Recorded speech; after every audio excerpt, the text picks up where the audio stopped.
Purpose क्या था? What was our actual purpose? हमारा एक्चुअल पर्पस था कि हर डायरेक्शन में उसकी काइनेटिक एनर्जी निकालना, मतलब कितने डायरेक्शन में इंडिपेंडेंटली उस मॉलिक्यूल के पास काइनेटिक एनर्जी होगी. Do you people remember this?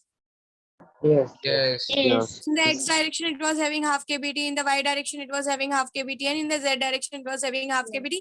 Independently I'm talking about. Okay, associated है इस डायरेक्शन में, तो हम इस डायरेक्शन से और इस डायरेक्शन से एक्सप्लेन कर सकते हैं. This is what I told you, right? Hope you people remember this. Yes. Yes. Yes. Next, what we said that let's talk about the diatomic molecule. Let's put the diatomic molecule. So the first part that we tried to understand was the translational motion. So translational motion mein what you said that okay ma'am, it can have a kinetic energy while moving along x-axis, it can have a kinetic energy while moving along y-axis, it can have a kinetic energy while moving along z-axis. So the total degree of freedom because of 3. translational energy will be 3, right? 3. And then we Yes. discussed about the motion, rotational motion, right? Rotational DOF के बारे में बात किया हमने. Okay, let's talk about the rotational DOF. Then we discussed that there will be a rotational DOF across this plane and there will be a rotational DOF across this plane, right? हमने एक XZ plane या बोल सकते हो या जो भी plane बोलना हो वो प्लेन बोल सकते हो. XZ प्लेन के अक्रॉस हमने एक रोटेशन देखा और एक हमने ये वाले रोटेशन में देखा. याद है? Do you people remember Yes. this? Yes. Yes. Axis, changing the name of the axis does not mean a lot. And फिर तुम लोगों ने बोला कि मैम ये वाला जो प्लेन है ना इसमें रोटेशन करके दिखाओ ना, नहीं समझ में आ रहा है, ये वाली जगह पे हम अटक गए थे, राइट? तो मैंने बोला कि बच्चों आप खुद सोचो कि in this plane are you experiencing any rotational motion? तो आपने बोला मैम एक काम करते हैं, यहीं पर मॉलिक्यूल को रखते हैं और इसी को यहीं पर गोल गोल घुमाते हैं, मतलब कुछ इस तरीके से. कुछ याद आ रहा है ऐसा कुछ? Yes. तो मैंने Yes. आपको Yes. कि बच्चों में को एक बात बताओ कि इसका कोई कोऑर्डिनेट चेंज हो रहा है क्या? तो आपने बोला नहीं, वो तो No. अपनी जगह पे ही घूम रहा है ना? वो तो अपनी जगह पे ही घूम रहा है. And we are talking about molecules, they are so small in size. Okay, so जब कोऑर्डिनेट ही चेंज नहीं हो रहा और मेरे को तो कोऑर्डिनेट चेंज करना है ना, I need to change the coordinate. So यहाँ पे तो कोई कोऑर्डिनेट चेंज हो नहीं रहा है किसी भी तरीके से. सो वी सेड कि only in two directions we are experiencing a rotational motion, hence the total rotational DOF will be 2. Do you remember 2. this? ये याद आया? Yes. Yes. तो इसकी वजह से जो काइनेटिक एनर्जी थी that was half m vx square plus half m vy square plus half m vz square. मतलब हम अगर एक तरफ से देखें तो हम जो DOF निकाल रहे हैं एक्चुअली में हम हर डायरेक्शन को में जब मोशन होता है तो उसकी एनर्जी से एनर्जी क्या एसोसिएट होती है इंडिपेंडेंटली, हम उसके बारे में डिस्कस करने की कोशिश कर रहे हैं, है ना? है कि नहीं? Do you people remember this? Yes. Yes. Yes. Okay, now this was the kinetic energy associated in x direction, y direction and z direction. जब हमने रोटेशनल मोशन की काइनेटिक एनर्जी को देखने की कोशिश की थी तो हमने लिखा था कि it will be given by half Iy omega y square plus half Iz omega z square. Do you remember? Yes. Yes. Yes. Yes. अब तुम ये क्वेश्चन ला सकते हो तुम्हारे दिमाग में कि मैम ठीक है हमने प्लेन के हिसाब से तो समझ लिया कि एक प्लेन xz है और एक प्लेन yz है, तो हमने इस तरीके से दो रोटेशनल मोशन को का परफॉर्मेंस देखा, बट आपने उसको Iy और Iz के नाम से क्यों दिया? आपने Ix क्यों नहीं इंक्लूड किया? This can be the question from your side कि ma'am one is along, you told that okay fine, one is along xz plane, ये दिख गया, one is along yz plane, ये भी दिख गया, but when you are writing the kinetic energy you are saying that one along xz plane, one along xz plane will be written as half of Iz yz squared, or one along any other plane you are saying as Iy omega y squared. So why you are saying like this? For example, ये वाला जो motion है जो बाहर की तरफ होगा ऐसा, इसको मैं आई वाई कंसिडर कर रही हूँ, और ये जो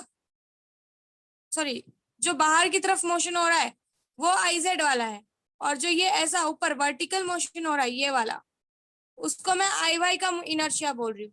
तो आपने एक्स का इनर्शिया क्यों कंसिडर नहीं किया? ये एक्स डायरेक्शन भी तो रिप्रेजेंट कर रहा है ना।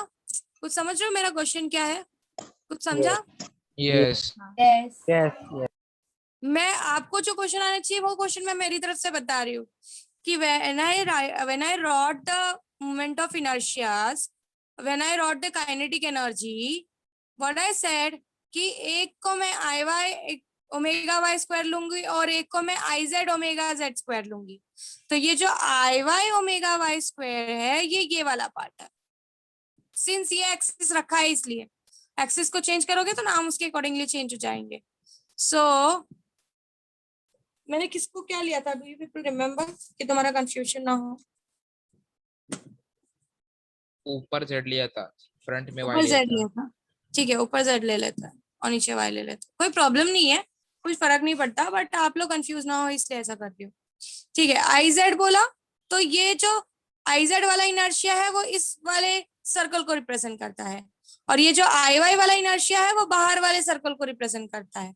तो मैम आपने ये एक्स भी तो इन्वॉल्व है ना आई वाई वाले में, तो आपने आई एक्स क्यों नहीं लिखा? Why you wrote I Y? Are you understanding बच्चों what I am trying to say? Yes. Yes. मैं क्या Yes. बोल रही हूँ? हाँ. सबको ये क्लियर हुआ मैंने क्या क्वेश्चन रेज किया? Yes. Yes. कि Yes. Why I have not taken I X. जब मैं ये जेड वाला रिप्रेजेंट कर रही हूँ तो मैंने आई जेड बोला, आई एक्सेप्ट। जब मैं ये हॉरिजॉन्टल सर्कल जो है ये वाला सर्कल ऐसे जो बन रहा है दिस पार्ट, समझ रहे हो ना कौन सा सर्कल है ये? कौन सा सर्कल है? कौन से प्लेन का सर्कल है ये? XY plane. XY. XY plane का सर्कल है। तो आपने उसको सिर्फ आई वाई के नाम से क्यों दिया, आई एक्स के नाम से क्यों नहीं दिया? क्योंकि बच्चों जब मैं आई एक्स के क्रॉस रोटेशन देखती हूँ, याद है तुमने बोला था अपनी ही पॉइंट पे खड़े होकर उसको रोटेट करने की कोशिश करो, याद है? Yes. आई एक्स के क्रॉस घूम रहा था, और मोमेंट ऑफ इनर्शिया जो होता है वो होता है मास इनटू रेडियस। ये आप आगे जाके पढ़ोगे, मास इनटू रेडियस का स्क्वायर होता है मोमेंट ऑफ इनर्शिया। मैम ये रेडियस कौन सा? ये जो सर्कल परफॉर्म हो रहा है ना इसका रेडियस होता है ये। तो जब ये एक्स एक्सिस पे अपने एक्स एक्सिस पे बैठकर जब इसको मैं गोल गोल घुमाऊंगी तो मुझे बताओ रेडियस क्या होगा? जब वो उसी पॉइंट पे गोल गोल घूम रहा है कुछ रेडियस होगा क्या? No. No. No. So it will become your ix will go to 0. 0. so आपका सिर्फ कौन से दो मोमेंट ऑफ इनर्शियास बचेंगे? जो y के क्रॉस सर्कल हो रहा है और जो z के क्रॉस सर्कल हो रहा है। So that is also the reason you are only having 2 degree of freedom in the rotational DOF. कुछ समझा या वापस समझाओ? फिर से समझा वाला Miss repeat. Repeat करो. ठीक है कोई बात नहीं। मैंने कहा कि रोटेशनल डिग्री ऑफ फ्रीडम का जो काइनेटिक एनर्जी है हम वो हाफ आई ओमेगा स्क्वायर से रिप्रेजेंट करते हैं। एक्चुअली बच्चों ना तुम्हारे बुक वालों ने कुछ मिस्टेक्स की है, और अभी तुम्हारा फर्स्ट चैप्टर स्टार्ट भी नहीं हुआ है तो थोड़ा समझने के लिए टफ पड़ रहा है, otherwise you might have found easy. मैंने कहा rotational degree of freedom half omega square I omega square से रिप्रेजेंट करते हैं। ये समझा सबको? Rotational kinetic energy half I omega से रिप्रेजेंट करते हैं, समझा? ये जो आई होता है ना बच्चों मोमेंट ऑफ इनर्शिया, इसको मोमेंट ऑफ इनर्शिया बोला जाता है।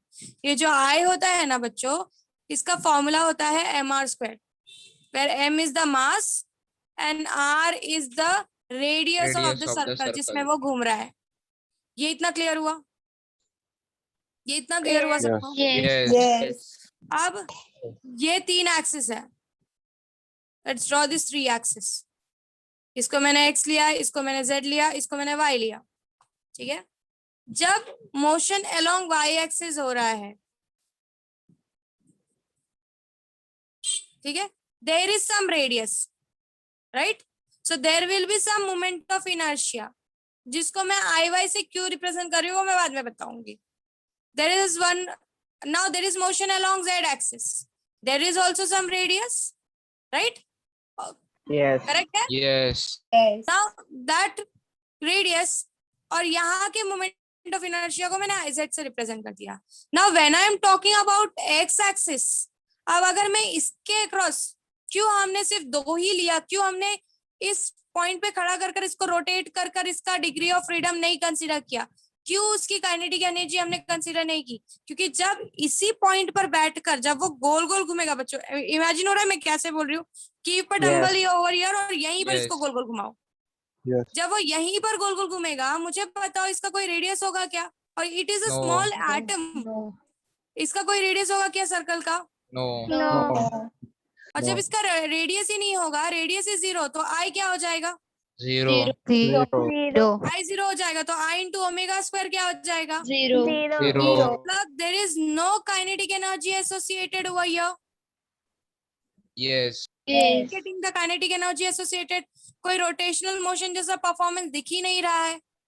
Are you understanding what I am trying to say? Yes. Yes. पर मुझे कुछ रोटेशनल जैसा दिख ही नहीं रहा है, सो इसी वजह से रोटेशनल के लिए सिर्फ कितने डिग्री ऑफ फ्रीडम मिलते हैं हमको? Two. Two. Are you people clear? Is everyone clear what I am trying to say? समझा हमने? Yes, sir. आई एक्स वाला Yes. Part Yes. क्यों 0 लिया, हम नहीं कंसीडर कर रहे? क्यों हमने 2 ही डिग्री ऑफ फ्रीडम को वैल्यू दी है? Yes. सबको क्लियर है? Yes. Yes. Khushi, are you there?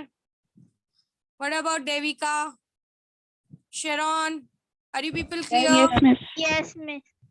Anjali, are you here? Yes, Miss. Clear Yes, हुआ? Miss. Yes. Jocelyn, Yes, ma'am. रिया, अस्मिता, सब लोग सी जिनका नाम मुझे याद है मैं एक एक करके उनका नाम ले रही हूँ, बाकी लोगों को भी मैं पूछ रही हूँ। Are you people clear? Suchit, कुछ समझ में आ रहा है? Yes, ma'am. विराज, कुछ दिमाग में घुस रहा है मैं क्या बोल रही हूँ? विराज नहीं आया है, सो गया आज।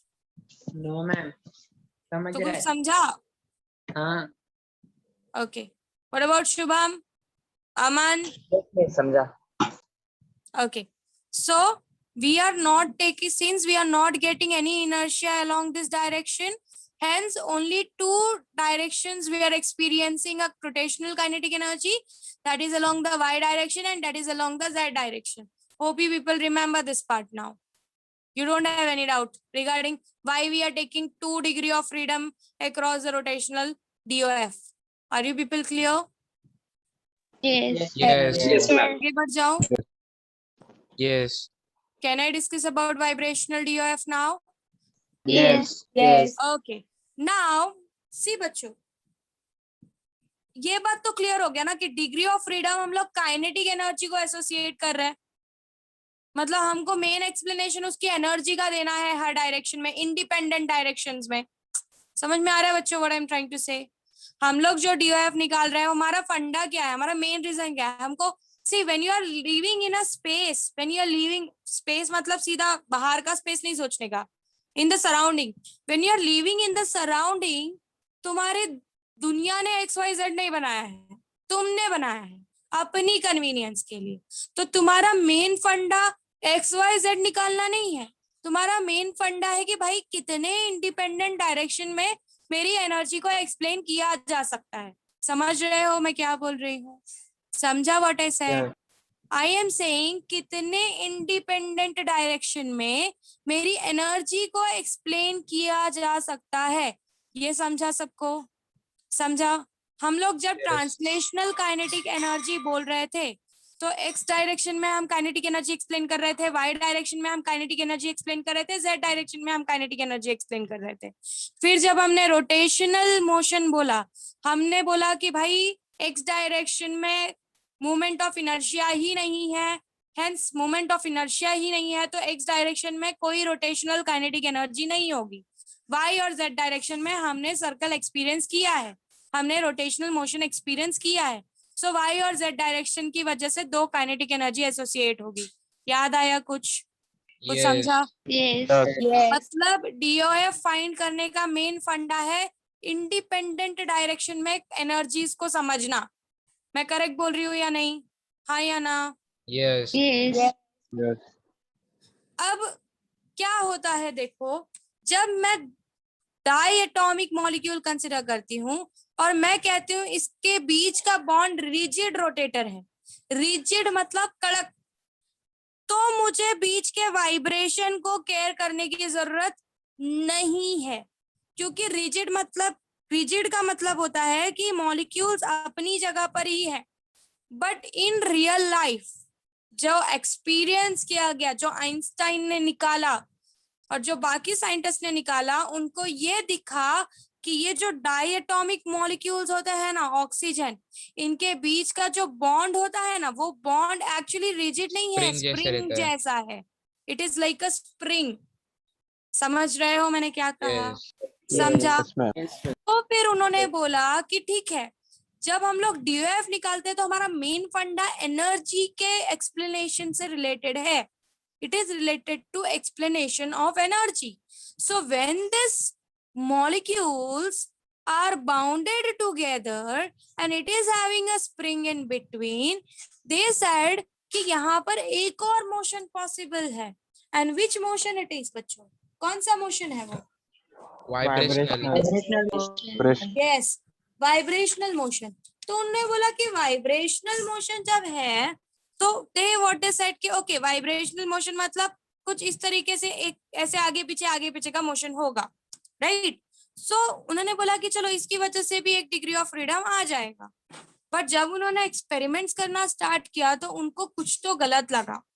फिर उनको क्या पता चला कि इस वाइब्रेशनल मोशन को बताने के लिए ना बच्चों, सिर्फ काइनेटिक एनर्जी काम नहीं करती। यहाँ पर सिर्फ काइनेटिक एनर्जी का रोल नहीं होता यहाँ पर, क्योंकि देखो मैंने आपको जब भी मैंने आपको पढ़ाया होगा, मैंने जब आपको बॉन्ड्स के बारे में बताया होगा, मैंने कहा था एक बात कि बॉन्ड्स रहने के लिए कौन सी एनर्जी की रिक्वायरमेंट है? बॉन्ड के लिए कौन सी Potential एनर्जी energy. रिस्पॉन्सिबल होती Potential है? energy. पोटेंशियल एनर्जी होती है। जो लोग 11th में नहीं थे, मैं उनको वापस बताती हूँ कि ये जो मॉलिक्यूल्स होते हैं बच्चों, this molecules are continuously vibrating. और इसका वाइब्रेशन, अगर मुझे नहीं याद है, मैंने थर्मल में आपको समझाया है, इनका वाइब्रेशन काइनेटिक एनर्जी एक्सप्लेन करता है।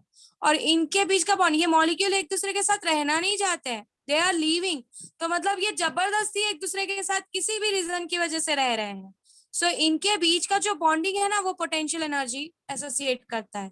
मतलब इस मोशन को एक्सप्लेन करने के लिए बच्चों मुझे कितनी एनर्जीज को एक्सप्लेन करना पड़ रहा है? Two. How many Two. Energy I need to Two. Explain? Two. Is kinetic energy and one is potential energy. Are you people understanding what I'm trying to say? Yes. Yes. मतलब यहाँ पर एक motion को explain करने के लिए बच्चों, मुझे कितने एनर्जीज को एसोसिएट करके बात करनी पड़ रही है? How Two many energies. Energies I need to Two. Explain? Energy. Two energy. So एक हाफ केबीटी मैं इसको कंसीडर करती हूँ, और दूसरा पोटेंशियल एनर्जी को मैं जब हाफ केबीटी के फॉर्म में लिखती हूँ तो दूसरा हाफ केबीटी मैं उसको एक्सप्लेन करने के लिए लेती हूँ। सो मेरा वाइब्रेशनल मोशन एक्सप्लेन करने के लिए बच्चों मुझे कितने केबीटीज लेने पड़ रहे हैं एक साथ? कितने केबीटीज लेने पड़ रहे हैं? KBT. 1 kBT. Think about it. या 1 केबीटी भी बोल सकते हो, या 2 into हाफ केबीटी। ये Two समझ half में आया KBT, बच्चों? yes. Why we are taking half Yes, half KBTs 2 बार? क्योंकि हम एनर्जी एक्सप्लेन करते हैं, और वाइब्रेशनल मोशन को एक्सप्लेन करने के लिए हमको 2 एनर्जीज को समझाना पड़ता है। Hope you understand what I am trying to say. समझा मैंने क्या कहा? Yes.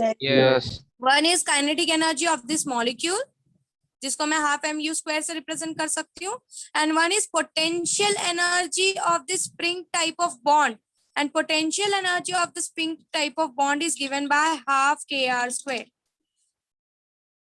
where r, k is known as spring constant, इसके बारे में जरा मैं समझाऊंगी आगे जाके, and r is known as कि कितना स्प्रिंग कितना डिस्प्लेस हो रहा है जब आप स्प्रिंग को खींचते हो। Let's try to understand this. Actually this spring वाला part is there in oscillation chapter, so ठीक है। Kinetic energy of the spring, potential energy of the spring is given by what? It is given by the formula half kr squared, where k is known as spring constant. K क्या होता है बोलो? और it is known Spring as constant. constant. और ये जो r है ना बच्चों, ये r का मतलब होता है कि जब आपने स्प्रिंग को खींचा या दबाया तो कितना डिस्प्लेसमेंट हुआ है, स्प्रिंग कितना डिस्प्लेस हुआ है, उसको हम r से रिप्रेजेंट कर रहे हैं। So potential energy of the spring is given by half k r square. समझा? इसका प्रूफ आपको 4th चैप्टर में ऑसिलेशन में है, so you don't have to worry about it. फिलहाल आपको इसके जो भी मीनिंग्स है वो समझ में आया?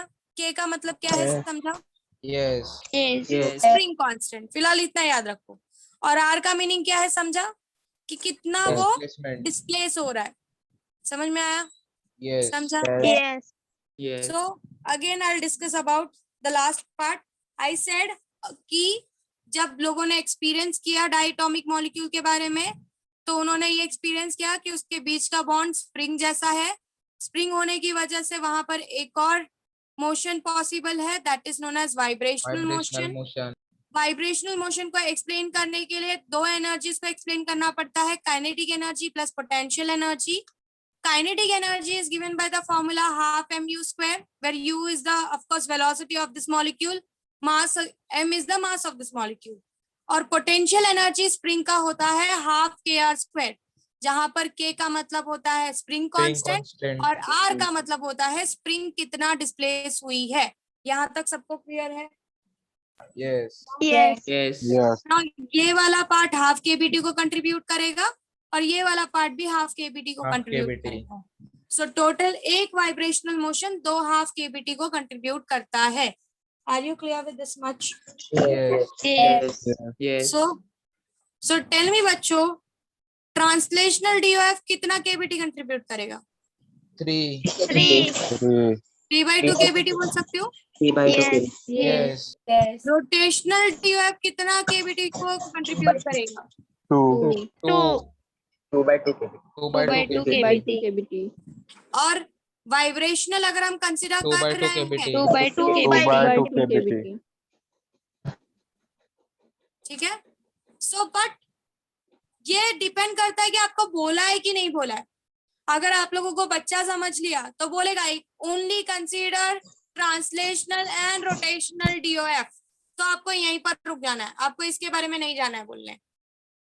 या फिर ऐसा बोल दिया कंसीडर अ रिजिड रोटेटर, अगर ये वर्ड बोल दिया कंसीडर अ रिजिड रोटेटर, तो आपको ये बात दिमाग में रखना है कि रिजिड रोटेटर बोल दिया मतलब वो बोल रहा है कि बीच के बॉन्ड को मैं वाइब्रेटिंग कंसीडर नहीं कर रहा हूँ। कुछ समझा मैंने क्या कहा? कुछ Yes. समझा? Yes. तो ये क्वेश्चन को दिमाग में रखना है कि when if it is saying a rigid rotator, हमको इसका डिस्कशन नहीं करना है। रिजिड रोटेटर उसने बोल दिया, आपका काम इजी कर दिया उसने बोल दिया भाई वाइब्रेशनल। रिजिड रोटेटर बोल दिया मतलब मेरे दोनों मॉलिक्यूल्स के बीच का बॉन्ड वाइब्रेटिंग नहीं है, रिजिड है। कुछ समझे मैं क्या बोली? कुछ Yes. समझा? Yes. तो फिर आप टोटल डिग्री ऑफ फ्रीडम इन दोनों का एडिशन लोगे, दैट इज 5/2 kbt। 5/2 kbt. ठीक है। अगर Yes. उसने रिजिड रोटेटर बोला या फिर अगर उसने आइडियल भी बोला, आइडियल गैस, हालांकि आइडियल के लिए you can take the part, फिलहाल रिजिड रोटेटर के दिमाग से रखो। अगर रिजिड रोटेटर नहीं बोलता है तो आपको ये एसोसिएट करना है। या फिर अगर उसने खुद क्वेश्चन में बोला है कि my molecules are having the vibrating motion, तो अगर वाइब्रेटिंग मोशन बोल दिया तो आपको ये बात दिमाग में लानी कि भाई वाइब्रेटिंग वर्ड यूज कर दिया है ना, मतलब एक वाइब्रेशनल मोशन कितने डीओएफ को रिस्पॉन्सिबल होता है? बोलो। 2. 2. डीओएफ के लिए रिस्पॉन्सिबल होता है, मतलब वो 2/2 into हाफ kbt को वो कंट्रीब्यूट करता है। समझ में आया? बड़े से Yes. Yes. समझा? Okay, so this was all about your DOF of your diatomic molecule. जब तक रिजिड रोटेटर कंसीडर करेंगे हमारे डायटोमिक मॉलिक्यूल का डीओएफ विल बी 5। समझा? जब तक हम रिजिड रोटेटर कंसीडर करेंगे, जब तक हम ये कंसीडर नहीं करेंगे तब तक Yes. DOF will be 5। और हम मोस्टली रिजिड रोटेटर ही कंसीडर करने वाले हैं, हम इसके बारे में बात नहीं करने वाले हैं ज्यादा। बट आपको पता होना चाहिए, ये इसलिए एक्सप्लेनेशन में दिया है। आपके साथ मोस्टली इसी के साथ काम करोगे, आपको ऐसा बोलेंगे नहीं है वो, they will say you that you are working with a rigid rotator, you are not going to consider this vibrational motion. Somewhere when you go ahead with JEE, उन लोगों को थोड़ा सा ट्रिकी करना है तो भले वो लोग ये वर्ड यूज कर ले कि okay my molecules are also vibrating, तो आपको ये बात पता होना चाहिए कि भाई मॉलिक्यूल्स आर आल्सो वाइब्रेटिंग बोल दिया मतलब एक वाइब्रेशनल Vibrational मोशन मेरे motion आगा. दो को कंट्रीब्यूट करेगा। समझा? So total will be Yes. 7। Hope you understand what I am trying to say. समझ में आ रहा है मैं क्या बोल रही हूँ? Yes. Yes. So Yes. here in 12th standard we are Ma'am. बोलो. आइडियल गैस में पोटेंशियल एनर्जी नहीं रहते तो वाइब्रेशनल मोशन ही नहीं आएगा ना? नहीं आएगा, करेक्ट है. Yes ma'am. But फिर से सुनो, when I am talking about diatomic molecule, diatomic word इसीलिए तो बोला है कि O2 एक दूसरे से joined है. मैं यस. इसीलिए वो एक्चुअली सेपरेशन वाले पार्ट पे नहीं आई. O2 एक दूसरे से joined है तो उनके बीच में कुछ ना कुछ तो बॉन्डिंग है ना. O2 के बीच में Yes. कोई बॉन्डिंग नहीं रह जाएगी. तो यहाँ पर फिर वाइब्रेशनल कंसीडर होना स्टार्ट हो जाएगा. Means this O2 is not having any bonding, any attraction in between. But ये जो अकेला मॉलिक्यूल है इसके बीच में तो बॉन्डिंग है ही ना. और यस. ये वाइब्रेशनल मोशन तो इसी के बीच के बॉन्डिंग की बात कर रहा है. तो you have to consider the vibrational motion over there. समझ में आया मैं क्या बोली? समझा. ठीक है.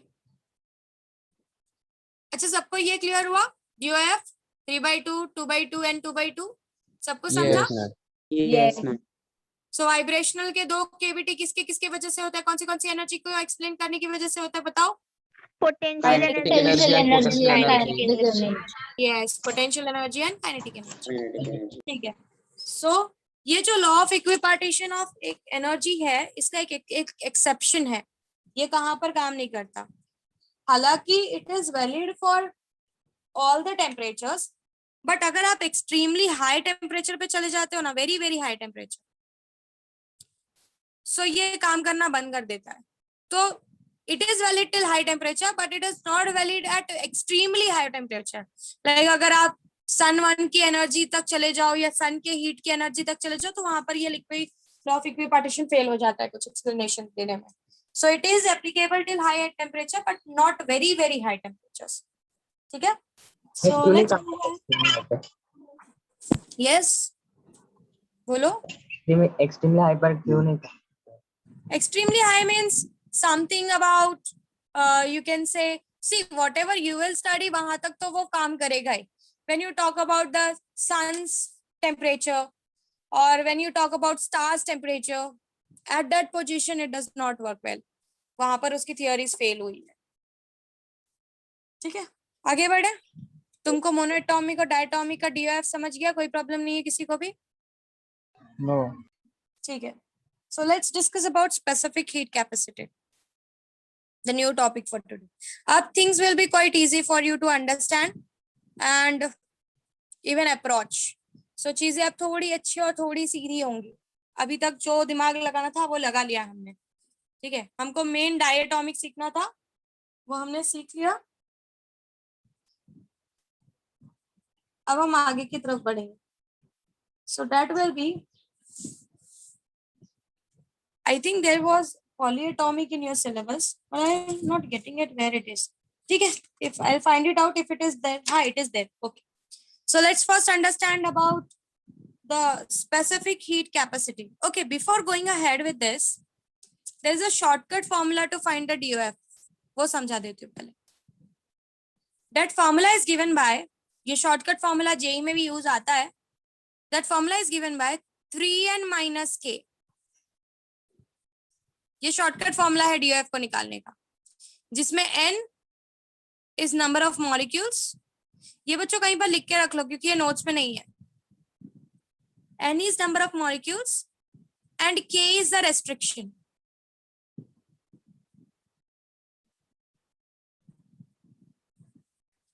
n is number of molecules and k is the restriction. जैसे अभी देखो ये मोनोएटॉमिक मॉलिक्यूल है, right? This is monoatomic molecule. तो कितने नंबर ऑफ मॉलिक्यूल है? नंबर ऑफ मॉलिक्यूल कितना है? 1. ठीक है. और रेस्ट्रिक्शन कुछ है क्या इसको? देयर इज एनी रेस्ट्रिक्शन हो या No. No?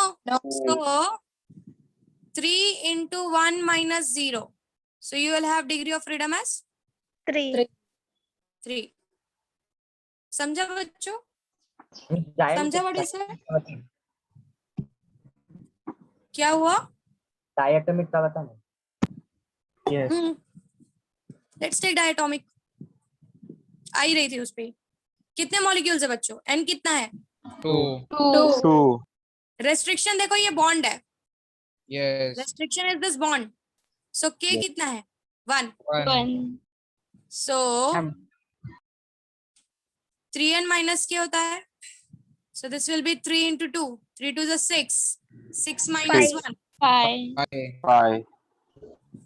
So now it is saying that it is a rigid rotator. Rigid rotator के हिसाब से आंसर आया है. Yes, yes, समझा. Yes, ma'am. मैम समझा. बॉन्ड कैसे Yes, रेस्ट्रिक्शन बने? रेस्ट्रिक्ट करेगा ना बेटा, वो तोड़ के नहीं निकल सकता उसमें से. उसको रहना Yes. अपने पार्टनर के साथ ही है, तभी तो वो Yes. डायटोमिक कहलाएगा. यस समझा. Yes, ma'am. समझा? लेट्स टॉक अबाउट 3 मॉलिक्यूल्स और मुझे बताओ DOF कितना होगा. पहले रेस्ट्रिक्शन बताओ कितने हैं. 3. चलो फटाफट बता के दो मुझे कितना कितना Six आता है. DOF आएगा. फॉर्मूला के हेल्प से DOF बताओ. चलो चलो. 6. 6. 6 आएगा. Yes. 6. So 3 3 is a 9 और रेस्ट्रिक्शंस 3 है. -3. सो ये एक शॉर्टकट है DOF निकालने का. आप शॉर्टकट में जरा सा एक ट्रिक यूज करो. ये जो 3 है ना, ये आपका डायमेंशन रिप्रेजेंट करता है. ये हमने सारे क्वेश्चंस 3 डायमेंशनल वर्ल्ड में किए हैं. अगर 2 डायमेंशनल वर्ल्ड में करते तो ये 3 के बदले यहाँ पर क्या आ जाता? 2n. 2n आ जाता. समझा सबको?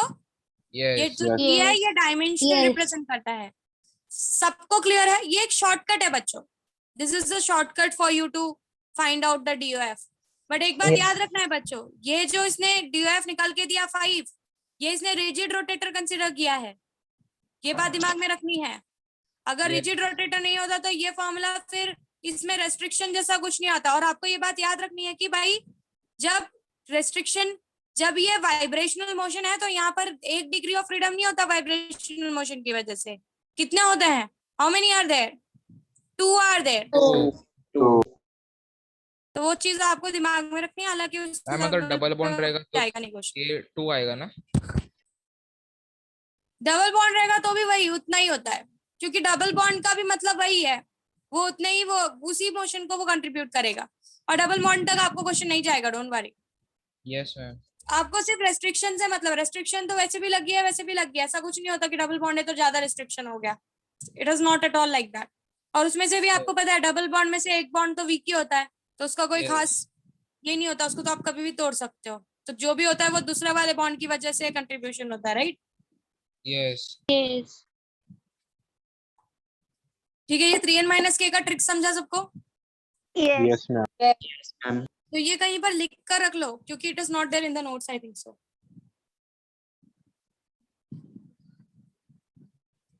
सबको क्लियर है या जो लोग सिर्फ बोल रहे हैं उनको क्लियर है? सुचित, Here. समझा कुछ? Yes, ma'am. मुझे बता इसका डिग्री ऑफ फ्रीडम कितना आया तेरा? 6. 6. क्यों 6 आया? कितने मॉलिक्यूल्स है? 3.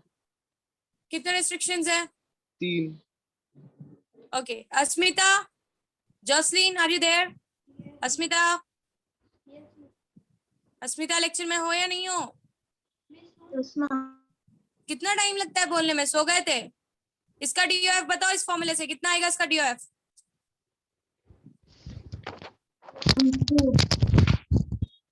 कितने मॉलिक्यूल्स है अस्मिता? कितने मॉलिक्यूल्स? हाँ, ओह सॉरी जॉसलिन. अस्मिता नहीं है क्या लेक्चर में आज? ठीक है जॉसलिन. ठीक है जॉसलिन, पहले तुम आंसर करो. कितने मॉलिक्यूल्स हैं? 2. कितना रेस्ट्रिक्शंस है? 2 restrictions. 2 रेस्ट्रिक्शंस है. No, How is it ma'am, possible? Ma'am, one कितना DOF आएगा? कितना DOF आएगा? ma'am. निकालो फॉर्मूले में डाल के. हाँ, किधर हो तुम लोग का दिमाग? कितना DOF आएगा Jocelyn? Answer. 5, ma'am. Yes. Asmita, are you there? Yes. Tell me. ये मॉलिक्यूल का कितने मॉलिक्यूल्स हैं? 3. अस्मिता, सामने मैं कौन सा बोल रही हूँ वो तो देखो, नींद से उठ जाओ. 1. कितना रेस्ट्रिक्शंस है? 1. रेस्ट्रिक्शन है इसको अस्मिता? No, miss. तो 1 क्यों बोल रहे हो फिर? ये अकेला इंसान है ना, इसको कोई किसी ने पकड़ के रखा है क्या इसको? नहीं. तो इसके पास कोई रेस्ट्रिक्शन है क्या? नहीं. कितना DOF आएगा? फॉर्मूले में डालो, निकालो. 3 into 1 minus 0. कितना आएगा DOF? 3. यस. सबको क्लियर है ये पार्ट? आगे बढ़ू? Yes. Yes. ठीक है. So next that we are going to discuss is specific heat capacity.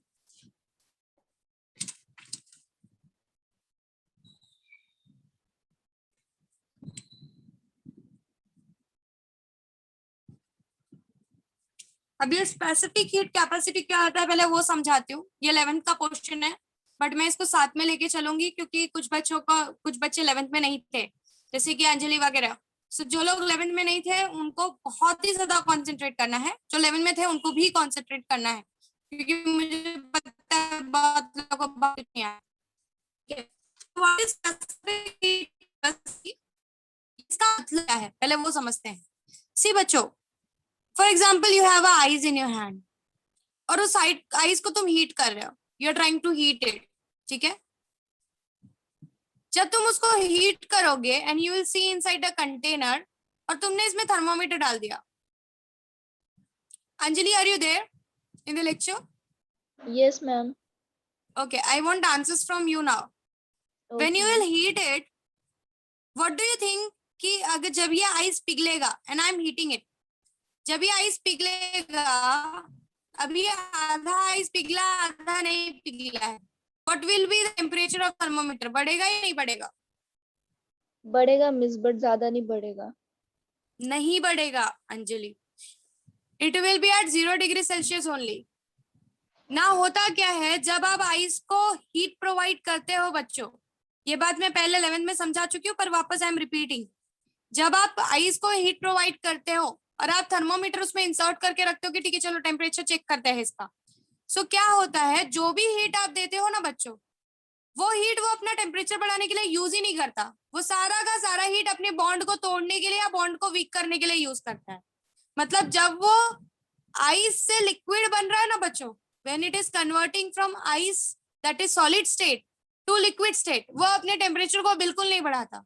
वो सिर्फ क्या करता है, सारी एनर्जी को किस चीज में यूज करता है? आंसर अंजलि, सारी एनर्जी को किस चीज में यूज करता है? बॉन्ड ब्रेकिंग में या लूज होने में. यस, बॉन्ड ब्रेकिंग में या लूज करने में. तो अगर आप उतने टाइम में टेम्परेचर चेक करोगे तो आपको ये दिखेगा कि टेम्परेचर चेंज ही नहीं हुआ, टेम्परेचर 0 डिग्री सेल्सियस ही है. जो आइस का टेम्परेचर वही टेम्परेचर यहाँ पे भी एक्सपीरियंस करने मिला है. सो ऐसे हीट को, जो हीट सिर्फ और सिर्फ स्टेट चेंज करने के लिए यूज होता है, और टेम्परेचर क्या रह जाता है वहां पे, टेम्परेचर क्या रह जाता है, बोलो अंजलि? टेम्परेचर रिमेन्स सेम नहीं, टेम्परेचर रिमेन्स कांस्टेंट. जब स्टेट चेंज होता है और टेम्परेचर कांस्टेंट रह जाता है, स्टेट चेंज होता है और टेम्परेचर कांस्टेंट हो जाता है, रह जाता है, ऐसे हीट को हम क्या, कौन सा हीट बोलते हैं? Which heat it is? क्या नाम होता है इसका? Everyone, what is the name of the heat? सबको क्लियर है ये बात? सबको क्लियर है ये बात? ये बात दिमाग में रखनी है कि जब भी स्टेट चेंज होता है, कोई भी पार्टिकल अपना टेम्परेचर चेंज नहीं करता उस टाइम में, वो सारी हीट एनर्जी को स्टेट चेंज करने में यूज करता है. The heat which is required to change the state of a motion, change the state of an object without changing the temperature remains constant. Such heat is called as latent heat. Are you clear everyone? Yes. किसी को कोई doubt है यहाँ पे? Yes, ma'am बोलो. Doubt है ma'am, जब वो आइस मेल्ट हो रहा है तो कब उसका मतलब टेम्परेचर कब बढ़ेगा? जब वो पूरी तरीके से पानी हो जाएगा तब. ओके. यस, ना वो पूरी तरीके से पानी हो गया है, अब वो क्या करेगा, टेम्परेचर चेंज करना चालू करेगा. कहाँ से कहाँ तक टेम्परेचर चेंज करेगा? 0 to 100 डिग्री. अब आप 100 डिग्री सेल्सियस पे जाकर वापस से उसका पानी का टेम्परेचर चेक करोगे ना हीट देते हुए, तो वो हमेशा 100 ही दिखाएगा, क्योंकि वापस अब वो यहाँ पे स्टेट चेंज करेगा, वेपर, पानी से वेपर में कन्वर्शन करेगा. yes, समझ में आ रहा है? yes, जब वो पानी से सॉलिड से गैसियस से, हालांकि गैस बोलना गलत है, सॉलिड से वेपर स्टेट में जब हो जाएगा वापस, वहां पर वो कौन सा हीट यूज करेगा? Latent heat. तो मैम ये जो बीच का जो टेम्परेचर चेंज वाला हीट है, इसको क्या बोलते हैं? स्टेट चेंज वाला हीट तो हमने देख लिया कि भाई स्टेट अगर सॉलिड से लिक्विड हो रहा है या लिक्विड से वेपर हो रहा है by keeping the temperature constant, उसको हम लेटेंट हीट बोलते हैं। तो ये जो टेम्परेचर चेंज होता है ना बच्चों, जिस रेंज में टेम्परेचर चेंज होता है ना बच्चों, उसको हम बोलते हैं स्पेसिफिक हीट। समझ में आ रहा है बच्चों? बड़े सर अंजलि समझा Yes. क्या बोला मैंने? Yes. Yes ma'am. जो भी 11 में नहीं थे, जो 11 में थे उनके लिए भी ये क्वेश्चन है, जो 11 में नहीं थे उनके लिए भी ये क्वेश्चन है। बच्चे आपको समझ में आया मैंने क्या कहा है अभी? ये जो बेसिक है ये समझा? ये मैंने 11th उठाया है, Yes. इसलिए मैं Yes. थोड़ा सा डिटेल में गई हूँ। सबको क्लियर है? किसी को कोई प्रॉब्लम नहीं है? No. No ma'am. See, I am No, ma'am. trying to teach you in such a way कि जिन्होंने 11th नहीं ज्वाइन किया है उनको भी ऐसा कोई भी कंसेप्ट ना हो जो ना समझे। तो please ask me if you don't understand anything. I want you to ask. अगर तुम नहीं बोलोगे ना मिस नहीं समझा, तो मुझे ज्यादा बेटर लगेगा क्योंकि I can explain you 2 more times, 3 more times और many more times so that you can understand the concept. So जब टेम्परेचर, अब यहाँ पर मुझे बताओ, अब कोई अब मुझे आंसर करो बच्चों कि पानी से वेपर बनने में कितनी जगहों पर लेटेंट हीट का काम होता है? Answer everyone. आइस से वेपर बनने Two. में 2 जगह पर. कितनी जगह पर लेटेंट हीट का 2 काम जगह होता है? पर, दो कहाँ जगह। कहाँ आइस टू पर? Liquid, liquid to vapour. Solid to liquid और liquid to vapor. यस। और स्पेसिफिक हीट कहाँ पर यूज होता है? No. Liquid to liquid. जब वो लिक्विड से सॉलिड टू लिक्विड कौन बोला? इतना मारूंगी आके। स्पेसिफिक हीट कहाँ पर यूज होता है? कब आता है Liquid- स्पेसिफिक हीट का फंडा? Liquid, liquid to liquid, temperature 0 to 100 degree Celsius जब टेम्परेचर उसका is temperature 0 to 100 degree Celsius पे चेंज होता है, यस, और ये टाइम पे वो कौन से स्टेट में रहता है? Liquid 0 state. से 100 के बीच में कौन सा स्टेट। Liquid state. सो ऐसा हीट जो टेम्परेचर चेंज करता है और स्टेट को कांस्टेंट रखता है, ऐसे हीट को हम स्पेसिफिक हीट के नाम से जानते हैं। समझा है सबको? Yes. सब अंजलि कुछ समझ में आ रहा यस मैम समझा। है? Anjali, yes ma'am. what about other people? Yes, okay. What about other people who are not there in 11th Yes. standard? Yes, ma'am. कौन कौन है अंजलि के अलावा और कौन कौन है 11th स्टैंडर्ड में नहीं था? जो नाम बताओ जरा, तो मुझे नाम रिकॉल करने के लिए इजी होगा। स्नेहा। स्नेहा, अंजलि और थर्ड पर्सन समृद्धि। ओके। एक बॉय भी था, वेदांत या समथिंग ऐसा कुछ नाम है उसका। I'm yes, Sandan. Okay, Yash, Akshay Shinde. Ma'am, Akshay Shinde, Akshay. अच्छा, 2 अक्षय हैं क्या? ठीक है, तो मैं ऐसे ही बोलूंगी कि 11 के जो 11 जो नहीं थे वो। बाकी सबको क्लियर है ये बात कि जब टेम्परेचर चेंज होता है ऐसे हीट को हम स्पेसिफिक हीट बोलते हैं। Are you clear with this? Yes, Yes. So this is only called as specific heat capacity. चलो इसके बारे में अब आपको स्पेसिफिक हीट कैपेसिटी या स्पेसिफिक हीट समझ में आ चुका है। Specific heat is only specific heat capacity, सिर्फ एक नाम कैपेसिटी वर्ड एक्स्ट्रा ज्वाइन कर दिया उसमें। So let's discuss about specific heat capacity. जो आपकी स्पेसिफिक हीट कैपेसिटी होती है,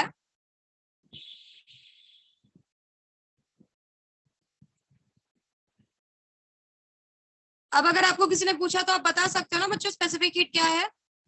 क्या है बताओ जरा, क्या होता है स्पेसिफिक हीट? बोलो। लिक्विड बोलो। 0 डिग्री टू लिक्विड 100 डिग्री में वो हीट यूज 0 होता है। to 100 degree Celsius. या फिर सिंपल बेसिक कंसेप्ट है कि भाई टेम्परेचर को चेंज करने के Change लिए in temperature. टेम्परेचर को Amount of change energy करने के लिए- required to change the temperature. Yes, the energy required to Unit change mass. the temperature.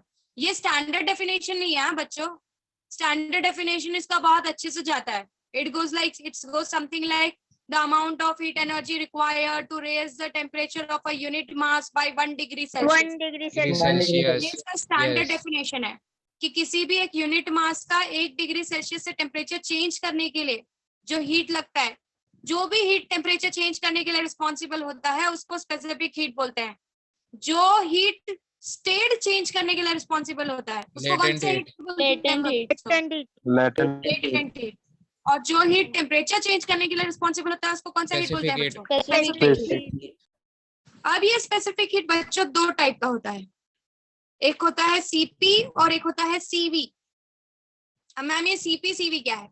This is specific heat at constant At pressure. constant pressure. at constant Pressure. pressure. So Anjali, answer by using your logic, or anyone can answer.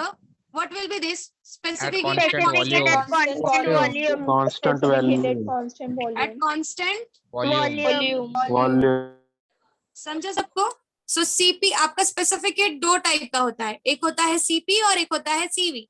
CP मतलब specific heat निकालने का क्या constant करके, क्या constant Pressure. करके निकालना है? Pressure. Pressure। Pressure. और सीवी क्या होता है? स्पेसिफिक हीट निकालना है क्या कांस्टेंट Constant करके? volume. Volume. Volume. समझा सबको? क्लियर है सबको? Yes. Yes, ma'am. ठीक है, चलो आगे बढ़ते हैं। मिस दोनों का एक एग्जांपल Now- दो ना सीवी का। बेटा तू कुछ एग्जाम्पल नहीं है, तू मुझे सिंपली बता कि जब तू प्रेशर कांस्टेंट कर बाय यूजिंग एनी मशीन, तू क्या कर रहा है? उस पर्टिकुलर सब्सटेंस का प्रेशर को तू रोक के रखा है, ठीक है? एक तूने कंटेनर लिया, कोई एक बड़ी सी मशीन लिया जिससे तूने उसका प्रेशर को कंट्रोल करके रखा है।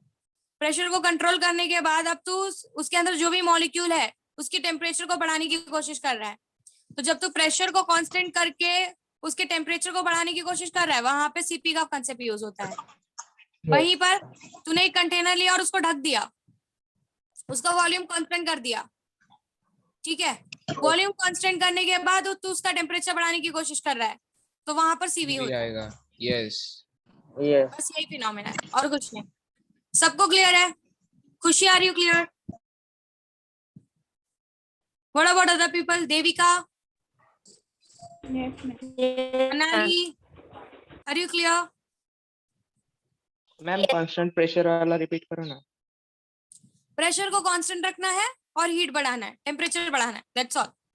तो जो हीट रिक्वायर्ड है कांस्टेंट प्रेशर करके, प्रेशर को कांस्टेंट करके, उस हीट को हम बोलते हैं specific heat at constant pressure. हम प्रेशर को कांस्टेंट करके what we are trying to do, हम प्रेशर को कांस्टेंट करके what we are trying to do, हम इसका टेम्परेचर बढ़ाने की कोशिश कर रहे हैं। तो इस फिनोमिना के लिए जहां पर हम प्रेशर को कांस्टेंट करके उसका टेम्परेचर बढ़ाने की कोशिश कर रहे हैं, उसके लिए हमको जो भी हीट रिक्वायर है, that heat is called as specific heat at constant pressure. समझा? Yes ma'am. Yes. किसी को कोई डाउट है अब यहाँ पे? आगे बढ़ू? Yes miss Yes, ma'am. Yes, ma'am. Okay. So there was a person whose name was Mayer.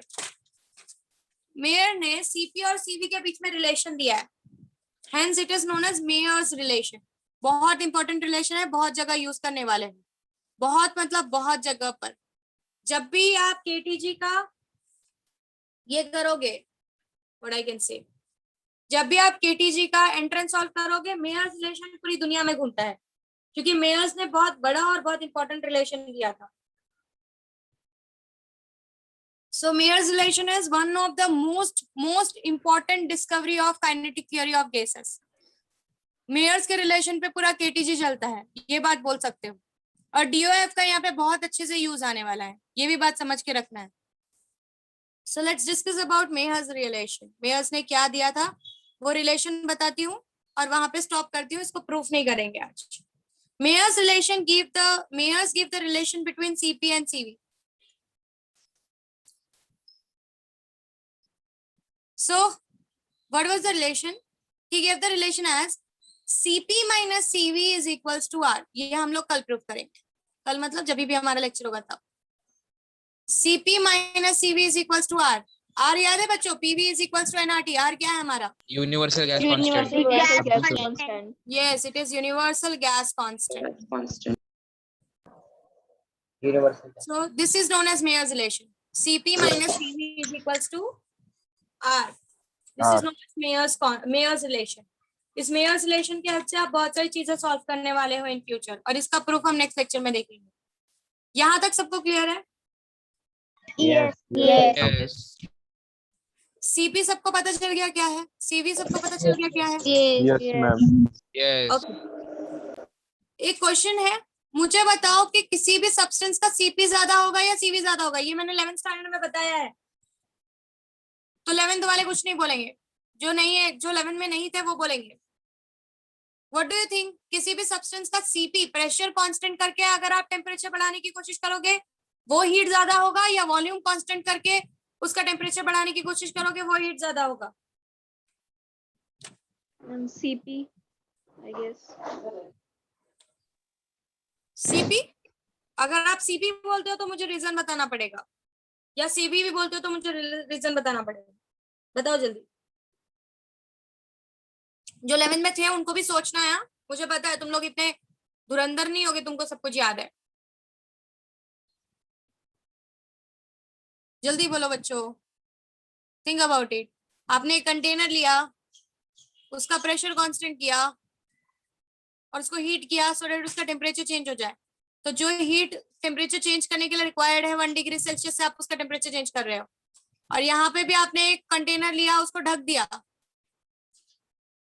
ढकने के बाद आप उसको हीट दे रहे हो कि उसका टेम्परेचर 1 डिग्री सेल्सियस से बढ़ जाए। तो किसका हीट का वैल्यू ज्यादा होगा? इसका हीट का वैल्यू ज्यादा होगा कि इसका हीट का वैल्यू ज्यादा होगा? सीपी का होगा, टेम्परेचर दोनों का 1 डिग्री सेल्सियस से चेंज कर रहे हो। सीपी का होगा, होगा। मैं सीपी में सीपी का होगा। क्यों सीपी का वैल्यू ज्यादा होगा? क्योंकि जब आप उसको Volume. हीट करोगे, उसका वॉल्यूम। यस, जब आप उसको हीट करोगे तो ये हीट जो है ना, ये दो पर्पस के लिए यूज होगा। क्या दो पर्पस क्या होंगे? वॉल्यूम बढ़ाने के एक लिए, वॉल्यूम बढ़ाने के लिए, बढ़ाने के लिए और टेम्परेचर बढ़ाने के लिए। टेम्परेचर बढ़ाने के लिए। तो ये ज्यादा हीट एब्जॉर्ब करेगा। मतलब आप अगर आप कुछ अमाउंट ऑफ हीट इसको देते हो तो आधा अमाउंट तो ये वॉल्यूम बढ़ाने में वेस्ट कर देगा, बाकी के बचे हुए अमाउंट से वो टेम्परेचर चेंज करेगा। तो टेम्परेचर चेंज टेम्परेचर वो करेगा। जल्दी चेंज करेगा नहीं, वो वेस्ट नहीं। करेगा बहुत सारी हीट। Yes. बट वहीं पे सीवी में जब आपने वॉल्यूम कांस्टेंट कर दिया टेम्परेचर बढ़ाएगा, टेम्परेचर बढ़ेगा। तो वो सिर्फ टेम्परेचर बढ़ाएगा, तो ये कम हीट में ही फटाफट टेम्परेचर बढ़ा के दे देगा। Pressure CV will always be greater than CV. कुछ समझे बच्चों? यस। Yes. जो 11th में नहीं थे उनको कुछ समझ में आया मैंने क्या बोला? यस मैम, पक्का? Yes. सीपी की वैल्यू हमेशा सीवी से ज्यादा होती है। ये आपके लिए ट्रिक है। आप कहीं पर सीपी सीवी कैलकुलेट कर रहे हो तो ये बात आपको पता होनी चाहिए कि CP is always greater than CV. CV से छोटा हो ही नहीं सकता सीपी। ये इसलिए मैंने वापस से रिपीट किया है कि CP can not be smaller than CV. आपकी मम्मी क्यों बोलती है कि भाई खाना पकाना है तो ढक दो? Your mother knows more physics than you. तुमसे ज्यादा अच्छा फिजिक्स उनको आता है। कभी साइंस का घमंड मत करना उनके सामने, क्योंकि मम्मी को पता होता है कि आप खाना ढक दोगे तो वॉल्यूम कांस्टेंट हो जाएगा। वॉल्यूम कांस्टेंट हो जाएगा तो जो भी हीट है वो टेम्परेचर बढ़ाएगा, वेस्ट नहीं होगा वॉल्यूम को बढ़ाने में। समझ में आ रहा है व्हाट आई एम सेइंग? समझा? सो मम्मा पहले ही बोल देती है कि okay, if you want to cook something very faster, ढक दो उसको, जल्दी पक जाएगा, क्योंकि वहां पे वॉल्यूम बढ़ाने में टेम्परेचर वेस्ट नहीं होगा। सीवी का अमाउंट लेकर वो फटाफट खाना पका देगा। समझ में आ रहा है मैं क्या बोल रही हूँ? समझा what I said? Yes. So CP is always greater than CV. CP को में अगर सीपी कंडीशन में आप चीजों को गर्म करने की कोशिश करोगे, मतलब ढक्कन खोलकर आप चीजों को गर्म करने की कोशिश करोगे, तो आधा हीट वॉल्यूम में वेस्ट होगा और आधे हीट से वो टेम्परेचर चेंज करेगा। मतलब बहुत ज्यादा हीट उसको यूज करना पड़ेगा, मतलब सीपी का वैल्यू बहुत हाई होगा। समझ में आ रहा है व्हाट आई एम सेइंग? समझा? Yes. Yes, ma'am. फिनोमिना सबको क्लियर है? Yes. Yes. So we will stop here if you people don't have any doubt. If you have, you can ask. ये याद में रखना, ये ट्रिक है, ये दिमाग में होना चाहिए आपका क्वेश्चन सॉल्व करते वक्त। ठीक है, so we'll stop here. Bye everyone, take care, have a good day.